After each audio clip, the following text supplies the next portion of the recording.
Ya, Assalamualaikum warahmatullahi wabarakatuh. Salam sejahtera bagi kita semua. Om Swastiastu, Namo Buddhaya, salam kebajikan. Ya, kembali lagi bersama saya, Rifki Asrafi dari KKN PPM UGM 2021 Tempel. Pada kesempatan yang kali ini kita akan membahas tentang apa aja sih tools-tools yang bisa digunakan untuk menjadi digital marketing nih teman-teman. Kalau kemarin kita udah membahas terkait perkenalan digital marketing secara umum, nah sekarang kita pengen lihat nih apa aja sih alat-alat yang bisa kita pakai untuk jadi digital marketing. Seperti itu teman-teman. Nah, tanpa berlama-lama lagi kita langsung saja kita mulai serial video kali ini. Nah, di sini ada beberapa yang akan kita pelajari teman-teman. Yaitu pertama nanti kita akan belajar SEO. SEO itu adalah Search Engine Optimization. Terus yang kedua ada SEM, itu Search Engine Marketing. Terus kita ada bahas juga nanti terkait social media marketing. Kita juga bahas terkait content marketing. Terus kita bahkan bahas juga email marketing. Dan juga setelah itu ada advertising platform. Terus kita juga bakal bahas influencer marketing. Terus nanti kita juga ada affiliate marketing. Dan yang terakhir kita mencoba membahas terkait online public relation teman-teman. Nah, ini mungkin ada 9 tools yang paling umum digunakan untuk perusahaan ataupun yang masih UMKM untuk bisa menjalankan digital marketingnya. Walaupun sebenarnya ada juga hal-hal di luar ini yang masih bisa dilakukan seperti itu teman-teman. Nah, langsung saja yang pertama tuh ada SEO teman-teman. Nah, apa sih SEO itu?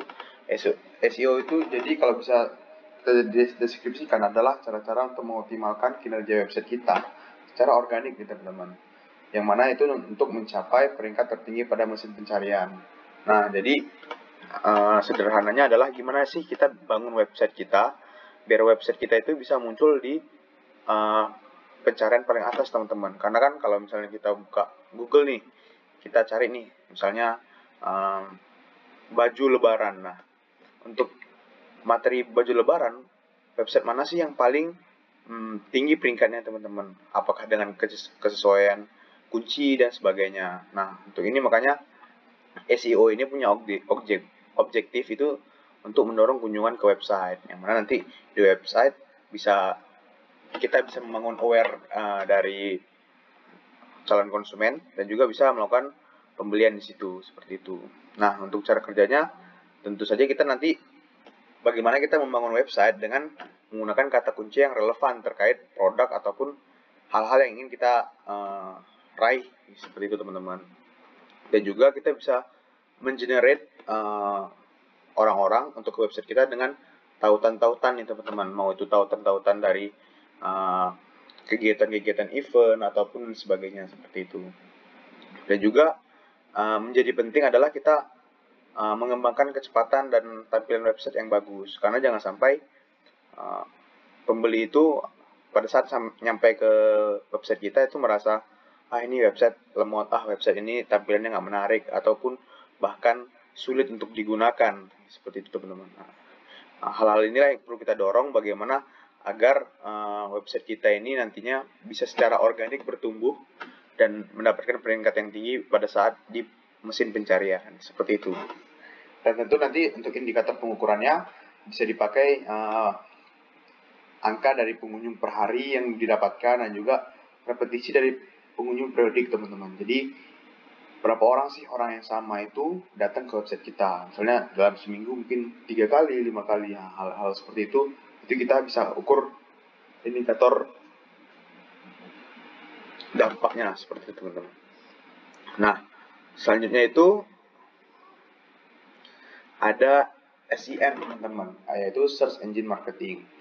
Nah, kalau yang tadi SEO itu kita bentuk secara organik, kalau di SEM ini kita menggunakan bantuan dari penyedia platform. Dalam hal ini mungkin kita ada Google ya teman-teman. Nah, di sini bagaimana cara mengoptimalkan kinerja website untuk mencapai peringkat tertinggi pada mesin pencarian dengan bantuan fitur iklan pada mesin pencarian. Nah, jadi ini tentu berbayar ya teman-teman. Kalau yang tadi yang SEO kan itu memang pure bagaimana kinerja kita bangun websitenya biar itu tuh peringkatnya tinggi. Kalau ini kita dibantu nih sama Google. Jadi dengan iklan-iklan, jadi otomatis website kita itu bisa didapatkan di peringkat pertama, kedua, ataupun ketiga. Pokoknya kita bisa berada di halaman pertama pada pencarian seperti itu. Nah, tentu objektifnya sama ya, sama SEO tadi adalah SEM ini bisa mendorong kunjungan ke website. Nah, untuk cara kerjanya tentu kita menggunakan fitur iklan ya yang ada di Google. Nah, nanti di Google AdSense, teman-teman bisa ngatur nih kita mau masukin berapa iklan sih, biaya kita berapa sih untuk iklan ini ya, seperti itu. Terus juga kita nanti tentunya karena kita bisa menggunakan iklan itu, kita juga bisa mengamati nih apa sih impact yang dihasilkan dari iklan tersebut. Dan juga kalau teman-teman mau mencoba nih apakah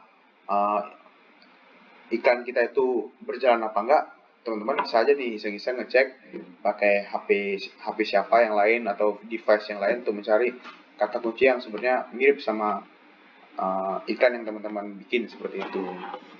Nah, makanya dari itu indikator pengukurnya nanti ada 3 nih teman-teman. Bisa dari jumlah kunjungan dari klik yang iklan. Nah, jadi itu nanti terakumulasi dan itu terdata di Google-nya teman-teman. Jadi teman-teman bisa tahu berapa orang sih yang ngeklik website teman-teman itu dari iklan. Karena kan bisa juga website itu sebenarnya nggak perlu dari iklan, orang tetap bisa masuk. Nah, tapi di sini yang dihitung adalah konversi dari biaya yang digunakan untuk setiap klik yang masuk ke website. Terus juga kita bisa lihat nih peringkat di pencarian. Karena di pencarian sendiri juga ada peringkat 1, yang kedua, ketiga, bahkan mungkin bisa sampai ke 4 gitu teman-teman. Nah, ini teman-teman bisa ngecek nih, kita tuh ada di peringkat keberapa sih. Dan juga itu biasanya kalau iklan-iklan seperti ini itu dia biaya iklannya tuh biaya per klik teman-teman. Jadi berapa orang ngeklik website kita, segitulah berarti kita yang harus membayar ke Google seperti itu. Nah, selanjutnya itu kita ada sosial media marketing. Nah, ini mungkin yang paling dekat sama kita ya teman-teman, karena kan kita juga keseharian pakai Instagram, pakai Facebook, Twitter, YouTube dan sebagainya. Nah, di sini sih social media marketing itu metode marketing untuk promosi brand, konten, produk pada berbagai platform sosial media yang tersedia. Nah, objektifnya sendiri, kenapa sih kita harus pakai social media marketing ini ya? Pertama itu meningkatkan brand awareness teman-teman. Jadi gimana caranya kita membangun komunikasi publik dengan konsumen agar brand kita tuh diingat dan brand kita itu mendapatkan perhatian lah dari mereka seperti itu. Dan juga yang kedua mendorong keterikatan teman-teman. Nah, karena kan di sosial media ini kan kita ada fitur follow unfollow teman-teman ya. Nah, harapannya dengan kita banyak yang followers kita, di situ kita bisa membangun keterikatan. Keterikatan seperti apa ya, dengan mereka mengkonsumsi konten-konten dari kita seperti itu. Terus juga objektifnya ada mendorong untuk melakukan pembelian teman-teman. Jadi sosial media sekarang juga lebih aktif dalam berperan terhadap pembelian. Jadi kita bisa mendorong sosial media ini untuk mengarahkan ke website ataupun ke marketplace seperti itu teman-teman.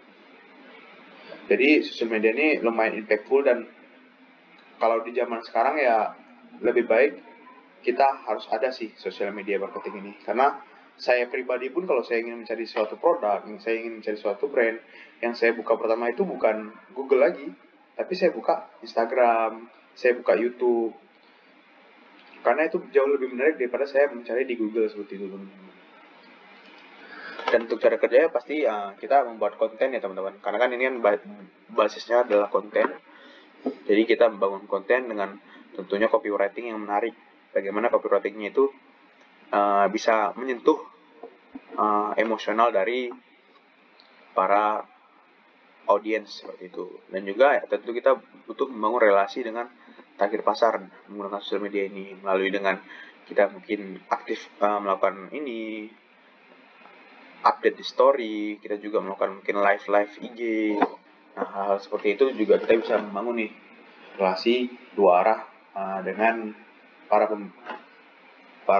konsumen kita seperti itu. Dan juga kalau dari sosial media ini kalau kita ubah nih sosial media kita dari yang biasa menjadi bisnis, itu kita bisa lihat nih jangkauan dari sosial media kita. Jadi kita bisa lihat impresinya, bisa lihat jangkauannya, kita bisa lihat kliknya kalau kita pakai iklan, atau juga kita bisa lihat rasio keterikatannya. Jadi seberapa besar sih orang-orang yang punya atensi dengan akun sosial media kita, seperti itu. Nah, selanjutnya ini kita bisa lihat nih, kalau teman-teman mau mulai membangun komunikasi dengan sosial media, membangun marketing sosial media, kita bisa nih, apa sih platform yang paling sering digunakan di Indonesia nih teman-teman. Nah, yang pertama itu ada YouTube teman-teman. Jadi YouTube itu memang peringkat tertinggi dan wajar karena konten-konten video itu lebih mudah dicerna dan lebih nyaman untuk para audiens seperti itu. Makanya YouTube ini menjadi hal penting untuk teman-teman bisa membranding produk ataupun brand teman-teman. Dan sekarang juga brand-brand besar itu mulai masuk nih di YouTube. Ada yang bikin, mungkin teman-teman bisa lihat mini series kayak Toyota itu ada bikin, terus Daikin ada bikin. Banyak web series atau mini series yang dibikin sama brand-brand besar untuk sekedar ya menceritakan produk, nilai-nilai dari produk mereka itu seperti apa. Terus kalau YouTube ini kan berarti konten sosial media sebagai platform konten ya teman-teman. Nah, terus untuk aplikasi sosial media untuk berkomunikasi, kita ada WhatsApp nih teman-teman yang paling tinggi. WhatsApp itu 87,7% yang menggunakannya. Nah, makanya sekarang mulai masuk nih, ada namanya WhatsApp marketing. Nah, teman-teman, jadi kita bisa nge-save nomor-nomor pelanggan kita, terus kita bisa melakukan komunikasi lewat marketing, lewat WhatsApp seperti itu teman-teman. Kita bisa share-share produk baru, share-share penawaran menarik lewat WhatsApp. Jadi itu lebih terpersonalize gitu teman-teman. Kita bisa menjangkau langsung direct message lewat feed langsung ke konsumen kita.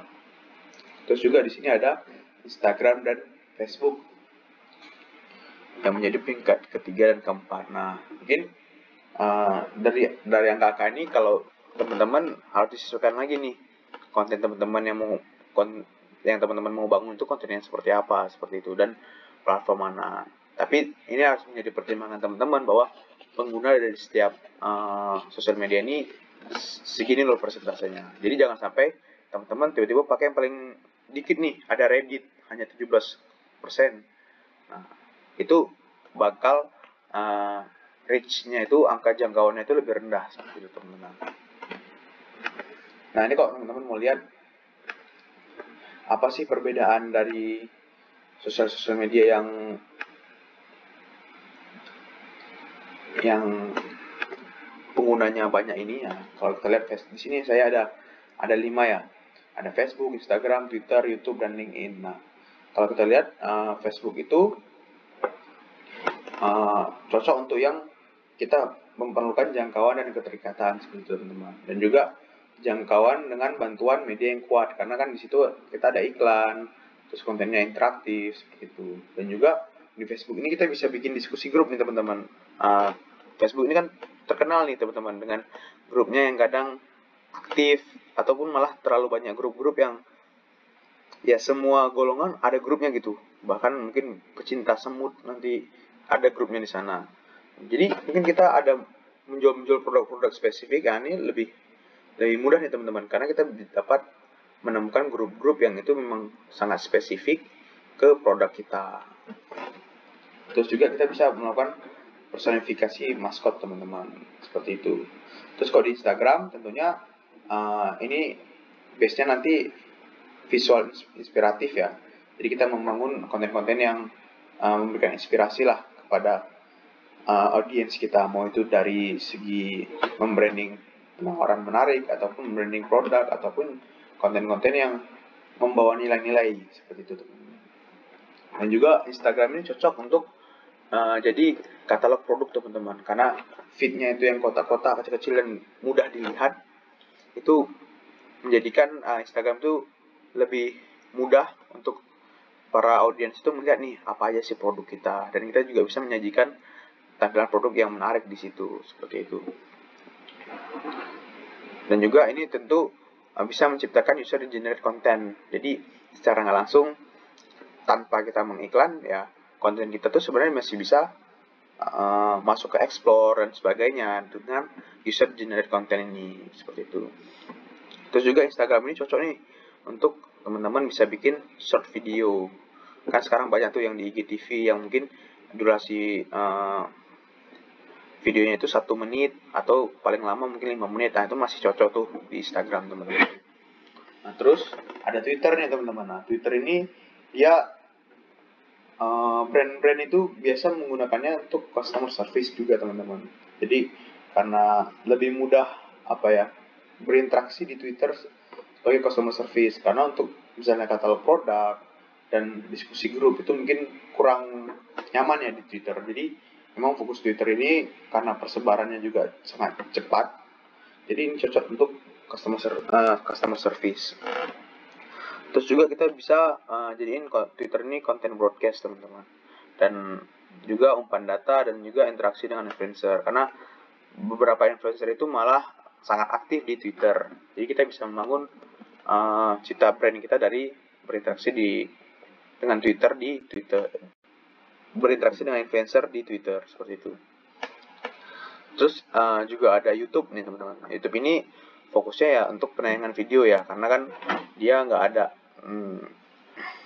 tempat-tempat yang kita itu bisa nge-share foto sebenarnya. Jadi memang fokusnya untuk video, mau itu sekarang ada teknologi ada yang namanya short YouTube. Nah, itu menjadi inovasi ya di YouTube itu, bahwa video yang ada di YouTube itu bukan cuma yang panjang-panjang, tapi yang di bawah 1 menit juga sekarang mulai dibangun sama YouTube, seperti itu.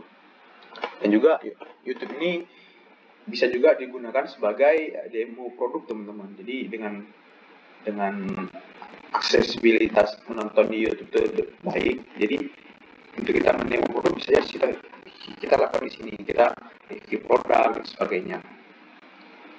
Dan juga di YouTube itu daftar putaran terkuratori. Jadi kalau kita lagi nonton ini ya, selanjutnya kita akan nonton yang menyesuaikan konten yang pertama kita. Jadi itu memudahkan kita, misalnya lagi sedang dengar musik nih, oke, saran di playlist selanjutnya adalah musik lagi, seperti itu.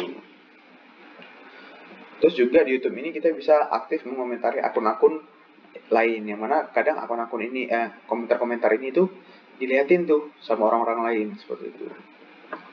Dan yang terakhir itu ada LinkedIn ini. LinkedIn ini tentu tujuannya ya membranding pekerja ya. Jadi kita sebagai pekerja itu bisa membranding diri kita sesuai dengan pengalaman, sesuai dengan apa aktivitas yang kita lakukan, seperti itu. Terus juga kita di sini juga bisa membranding kepemimpinan perusahaan. Jadi kita bisa tahu nih, oh perusahaan ini punya citra yang bagus dengan karena pemimpinnya tuh si ini loh, orangnya integritas, orangnya punya pemikiran yang besar, seperti itu. Ini secara nggak langsung itu mungkin bukan membranding produk teman-teman, tapi siapa sih orang-orang di balik produk teman-teman, mau tadi pekerjanya ataupun kepemimpinannya. Terus juga di link ini tuh banyak kita bisa bangun diskusi grup juga, teman-teman, karena kan banyak interaksi-interaksi yang mungkin bertanya soal terkait karir dan sebagainya. Dan juga di link ini tuh kita bisa bertujuan untuk menengok alumni record nih, teman-teman. Jadi kita itu atau perusahaan kita itu siapa aja sih yang bekerja di situ. Nah, itu menjadi penting untuk membangun citra perusahaan, bukan sekedar brand, teman-teman. Seperti itu. Terus selanjutnya ada content marketing, teman-teman. Content marketing itu apa sih? Metode marketing untuk membuat atau mempromosikan konten untuk menciptakan brand awareness, kunjungan ke website ataupun pembelian. Nah, jadi objektifnya meningkatkan brand awareness, teman-teman. Bagaimana kita berkomunikasi menggunakan konten, menggunakan kata-kata, seperti itu, teman-teman.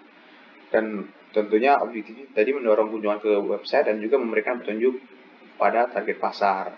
Jadi mungkin target pasar itu saat ingin membeli produk masih kekurangan informasi dan sebagainya. Nah, melalui konten marketing inilah harapannya pertanyaan-pertanyaan seperti itu tuh bisa terjawab, seperti itu, teman-teman.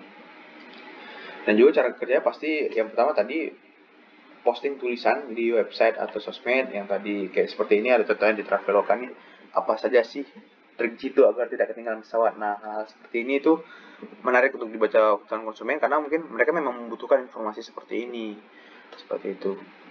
Dan juga kita bisa membuat e-book dan bahan-bahan bacaan, teman-teman.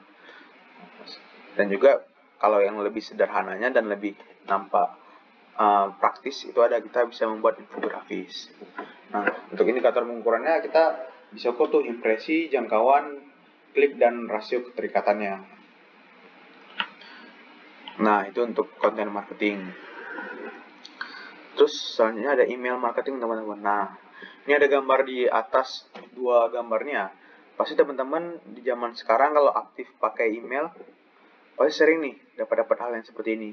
Tiba-tiba ada dari perusahaan ini nge-email kita tentang penawarannya lah, ataupun tentang hanya sekedar menanyakan kabar seperti itu. Hal inilah namanya email marketing. Nah, metode marketing menggunakan email untuk ini tuh untuk menyalurkan konten langsung kepada konsumen, jadi direct langsung kita ke konsumen tertuju gitu, spesifik. Beda kalau sosial media kan kita lebih ke arah inbound nih teman-teman. Kita menciptakan platform dan mereka datang. Tapi kalau email marketing ini kita lebih ke outbound, jadi kita jemput bola seperti itu teman-teman. Terus untuk objektifnya ya tentu mendorong kunjungan ke website ataupun marketplace seperti itu. Dan juga ini harapannya bisa mendorong pembelian secara langsung. Jadi kalau ada penawaran menarik dan sebagainya, kita langsung dengan satu klik kita bisa masukin barang kita ke keranjang seperti itu teman-teman, dan langsung melakukan pembayaran. Hal-hal seperti ini tuh menjadi praktis dan menjadi tantangan bagaimana sih kita bisa mendorong pembelian seperti itu. Dan juga berarti cara kerjanya tadi yang pertama ada berita langganan, terus juga ada notifikasi konten, terus juga kita menginformasikan promo, dan juga program royalty atau member. Nah, sering nih kita diajak menjadi member, terus nanti tiba-tiba email kita jadi penuh nih sama email-email seperti ini. Nah, terus untuk indikator pengukurannya bisa teman-teman gunakan rasio untuk membuka tautan, terus rasio melakukan pembelian, dan rasio berhenti berlangganan seperti itu teman-teman. Karena kan kita bisa melihat nih apa sih yang dilakukan pembeli kita atau audiens kita saat menerima email kita seperti itu.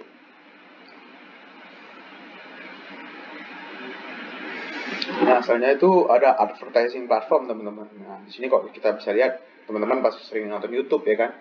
Kalau teman-teman nonton YouTube itu bisa lihat tuh kita ada sebelum video dimulai biasanya ada iklan dulu teman-teman. Nah, itu disitulah YouTube itu sebagai advertising platform. Terus juga sebelah kanan ini ada contoh pas pada saat kamu main Facebook, nah, ada tulisannya sponsored di atas itu, di bawah akun.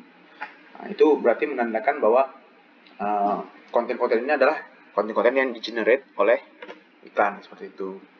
Nah, metode marketing ini yaitu metode marketing yang digunakan untuk mendorong kunjungan kepada produk dengan bantuan iklan berbayar seperti tadi.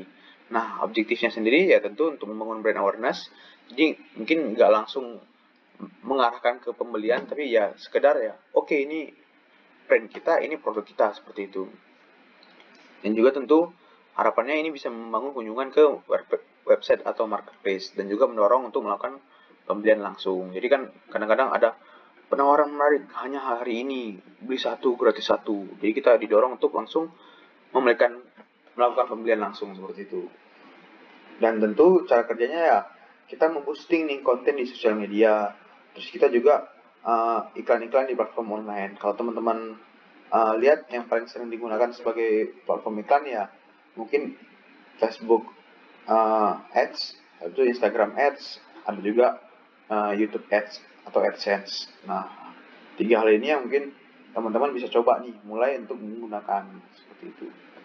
Dan untuk indikator pengukurannya, sebenarnya dengan kita melakukan iklan di platform ini juga telah menyediakan nih angka-angka yang kita bisa tarik kesimpulan bahwa ini sebagai indikator dampak yang dihasilkan dari iklan tersebut. Jadi teman-teman bisa lihat nanti nilai dari jangkauan dan impresinya, terus biaya per kliknya berapa jadinya, terus rasio kunjungannya berapa, dan biaya per tontonan itu berapa. Seperti itu teman-teman. Nah, selanjutnya ada influencer marketing nih teman-teman. Sekarang kan lagi lagi mulai banyak nih teman-teman influencer di mana-mana. Mau itu apalagi gara-gara pandemi seperti ini, guys, semua orang pengen jadi influencer nih. Karena mungkin terlihat mudah ya, padahal influencer ini ya pekerjaan yang cukup sulit seperti itu. Untuk menjadi ekspresif di depan orang lain, di depan device kita, itu bukan hal yang mudah. Nah, makanya di sini deskripsinya influencer marketing adalah metode marketing dengan menggunakan influencer atau orang berpengaruh atau KOL namanya ya. of Key Opinion Leaders, KOL. Jadi orang-orang yang bisa memberikan pengaruh, membangun opini di masyarakat, di publik untuk mendorong produk atau sebuah campaign seperti itu. Tentu objektifnya adalah mengkonversi pengikut dari influencer ini itu kalau bisa tuh bisa jadi konsumen mereka, konsumen brand kita seperti itu teman-teman. Karena kan influencer ini banyak followersnya. Nah, dari followers itulah itu menjadi target market kita. Terus juga gunanya untuk membangun brand awareness ya teman-teman. Jadi mungkin kita bisa membuat konten-konten yang ternyata produk sepatu kita misalnya, produk sepatu kita tuh sering digunakan oleh influencer dan secara nggak langsung membangun stigma bahwa artis aja pakai barang kita nih, kenapa kita nggak pakai barang itu gitu, dengan harga yang tentunya murah seperti itu. Terus juga ini juga berguna untuk membangun kepercayaan publik, yaitu manusia kan terkadang butuh afirmasi dari orang lain untuk memastikan bahwa sesuatu itu benar atau baik seperti itu ya. Makanya ini penting karena influencer dengan jangkauannya yang sangat luas itu bisa membangun kepercayaan publik. Nah, untuk cara kerjanya lah, ya para influencer ini itu bisa bikin konten-konten untuk mempromosikan produknya. Dengan itu yang secara langsung ataupun secara tidak langsung. Terus juga influencer membuat konten sesuai dengan strategi marketing nih, teman-teman. Karena nggak semua marketing itu pengen generate kontennya itu langsung ke pembelian, tapi juga tentang seperti tadi kegiatan keseharian ataupun dibikin skenario yang itu menjadi produk ini ada pada saat pain point saya tidak ketemu seperti itu. Nah, terus juga untuk indikator pengukurannya teman-teman bisa lihat nih jangkauan dan impresi akun kita setelah influencer berjalan seperti itu teman-teman. Dan juga kita bisa lihat nih total klik dari tag akun atau tagar. Jadi kalau kita mau menaikkan hashtag seperti itu kan, kita bisa juga menggunakan influencer seperti itu. Terus selanjutnya ada affiliate marketing teman-teman. Nah, jadi ini adalah metode marketing dengan cara bekerjasama dengan pihak lain untuk menjual produk. Nah, pihak lain ini bisa perorangan ataupun bisa perusahaan teman-teman. Jadi objektifnya adalah meningkatkan jumlah penjualan dan melakukan kolaborasi dan meluaskan jangkauan market. Terus untuk cara kerjanya sendiri adalah produk dipromosikan oleh pihak lain dan juga ini bekerja sama untuk saling mensupport produk dan juga melakukan kolaborasi produk. Nah, kalau teman-teman bisa lihat nih, kita pernah lihat Oreo sama Supreme bikin produk yang sama seperti itu. Nah, ini hal-hal yang bisa sebagai affiliate marketing dengan pihak sesama perusahaan seperti itu. Tapi juga ada yang kita bisa bekerja sama dengan orang-orang perorangan seperti itu teman-teman. Jadi kayak sales produk yang kita mungkin memberikan ini voucher affiliate seperti itu, hal seperti itu bisa kita lakukan. Terus untuk indikator pengukurannya kita bisa lihat dari jumlah penjualan yang dihasilkan dari produk kolaborasi itu, jangkauan, impresi, terus peningkatan kunjungan atau pengikut di sosial media kita. Nah, yang terakhir itu ada online public relation nih teman-teman. Nah, apa sih itu? Itu adalah metode marketing dengan membangun komunikasi dengan konsumen secara online teman-teman. Nah, objektifnya tentu yang pertama komunikasi private seperti teman-teman. Jadi kita berkomunikasi itu terpersonalize seperti itu teman-teman. Dan sekarang juga mulai dibantu nih teman-teman. Ada namanya chatbot ya. Chatbot itu untuk mengurangi kinerja customer service yang mungkin pertanyaannya itu sebenarnya sering diajukan, tapi bagaimana itu diambil peran oleh AI seperti itu teman-teman, bukan menggunakan tenaga manusia. Terus juga ada ya kita bisa melakukan komunikasi umum ke publik. Terus kita objektifnya juga meningkatkan ketertarikan dengan brand, Itu juga bisa mendapatkan feedback dengan kita melakukan diskusi dua arah, komunikasi dua arah. Itu juga bisa mendorong penjualan, teman-teman. Walaupun public relation ini lebih terkenal dengan bisa disebut adalah soft selling, teman-teman. Jadi kita tanpa menawarkan produk, tapi kita secara nggak langsung adalah mendorong mereka untuk sebenarnya memberi produk kita, seperti itu. Terus cara kerjanya ya teman-teman bisa bangun customer service ataupun layanan pengaduan ataupun konten-konten di media massa, teman-teman. Nah, seperti yang kita ini Gojek nih. Gojek ini membangun PR-nya dengan kalau ada permasalahan, klarifikasi atau sebagainya. Ini bagian public relation ini harus mulai nih berinteraksi untuk membangun perbaikan opini di publik, seperti itu. Terus juga ada indikator pengukurannya, bisa kita lihat jangkauan, impresi, dan rasio positif negatif responnya, seperti itu, teman-teman. Nah, ini kok bisa teman-teman mau lihat nih komparasi setiap metodenya nih. Jadi kalau iklan itu konversinya mungkin konversi untuk mendapatkan pembeli ataupun pembelian itu medium, terus dengan biaya yang tinggi, tapi dia bisa kita custom gitu kan, teman-teman. Terus kalau kita search tadi ada SEO sama SEM, itu konversinya tinggi dengan biaya rendah, tapi memang perlu optimalisasi, teman-teman, untuk bisa mendapatkan tadi kata kunci dan sebagainya untuk bisa mendorong orang menuju website kita. Terus kalau untuk sosial media itu konversinya bisa medium dan biayanya bisa juga medium. Yang penting adalah itu bagaimana kita membuat engagement, keterikatan dengan konsumen, seperti itu. Terus untuk public relation, nah ini konversinya jadi tinggi, teman-teman, karena tadi ini bisa terpersonalize, tapi memang dengan biaya yang medium, seperti itu. Terus kita bisa lakukan retargeting, teman-teman. Jadi orang-orang yang sudah sebenarnya melakukan komunikasi dengan kita, interaksi dengan kita, ini kita coba guide lagi, teman-teman. Ini konversinya bisa tinggi, teman-teman, karena yang kita lakukan adalah mereka itu sebenarnya udah aware terhadap produk kita, tapi bagaimana mereka melakukan pembelian produk kita. Dan ini bisa dengan biaya yang rendah. Terus afiliasi itu konversinya medium dan juga biayanya bisa rendah, seperti itu. Terus kita bisa juga gunakan influencer. Influencer ini konversinya itu bisa medium, tapi memang biayanya itu bisa medium atau high. Nah, ini mungkin karena ada ketidakadaan standar harga di influencer, teman-teman. Jadi mungkin base-nya adalah dengan angka-angka yang sebenarnya itu tidak bisa menjadi patokan utama yang diberikan Instagram, seperti itu, atau platform-platformnya lah.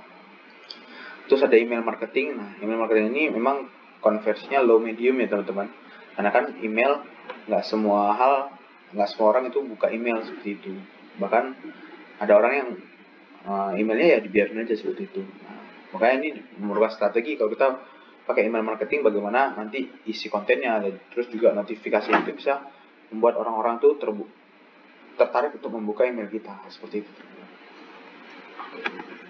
Nah, sekian serial video kali ini, dan sekian dari saya, Rifki Asrafi dari KKN PPM UGM 2021 Tempel. Silakan simak serial video berikutnya terkait tentang menyusun dan mengukur rencana marketing, seperti itu. Terima kasih. Assalamualaikum warahmatullahi wabarakatuh. Salam cuan.